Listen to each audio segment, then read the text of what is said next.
Assalamualaikum warahmatullahi wabarakatuh. Silahkan anak-anak buka bukunya halaman 177-nya pembelajaran kelima. Apakah kamu masih ingat cara menciptakan bolu meranti yang sangat populer itu? Ya, adonan bolu itu harus dipanggang ke dalam panggangan dalam waktu tertentu. Oven ialah alat untuk memanggang cemilan anggun atau kuliner lainnya. Pemanggang atau panggangan itu biasanya diletakkan di atas kompor. Ada juga panggangan listrik yang memakai listrik sebagai sumber energi. Proses perpindahan panas apa sajakah yang terjadi dan perlu diperhitungkan untuk menciptakan dan memakai alat tersebut? Akan kalian baca di halaman 178 tentang bahan konduktor dan isolator di sekitar kita. Ayo menulis. Berdasarkan bacaan tersebut, tuliskan hal-hal yang kamu pahami dari setiap paragraf pada bacaan dalam sebuah kalimat.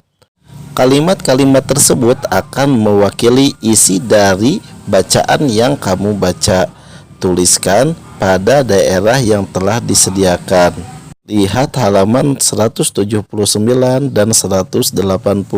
Contoh kalimat yang mewakili paragraf 1 adalah barang-barang dalam kehidupan sehari-hari banyak yang memanfaatkan sifat benda sebagai konduktor atau isolator. Setelah kalian menemukan kalimat-kalimat penting dalam setiap paragrafnya, coba kalian satukan menjadi satu kesimpulan. Coba kalian amati, perhatikan beberapa peralatan yang ada di rumahmu. Jika kamu perhatikan, ada beberapa peralatan yang memakai materi isolator dan konduktor sebagai bab dari peralatan tersebut. Lakukan pengamatan secara seksama di rumahmu. Temukan beberapa peralatan yang memakai materi isolator dan konduktor dengan kegunaannya masing-masing.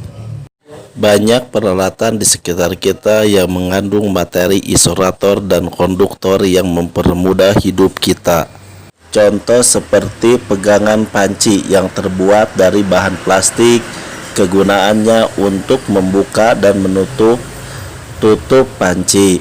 Sifat hantarannya isolator. Dan contoh yang lainnya seperti alas setrika yang terbuat dari tembaga. Kegunaannya untuk menghaluskan pakaian, sifat hantarannya konduktor. Tahukah kamu apa yang dimaksud dengan gambar cerita? Coba kalian baca halaman 184 dengan seksama.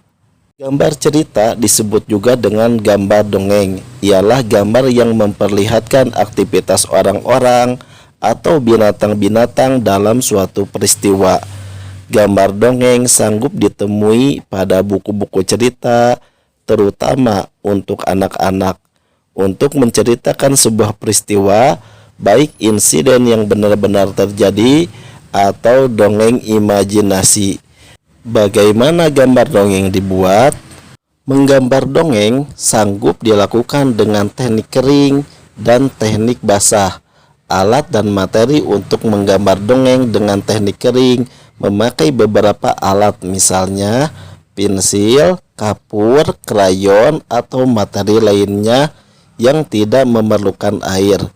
Pada teknik basah, media yang diharapkan berupa cat air, tinta kolam, atau tinta Cina, cat poster yang memakai air sebagai pengencer.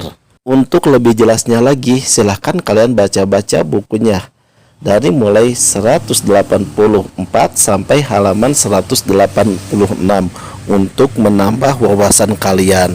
Jangan lupa tetap semangat dalam belajar. Sholat 5 waktunya jangan ketinggalan. Wassalamualaikum warahmatullahi wabarakatuh.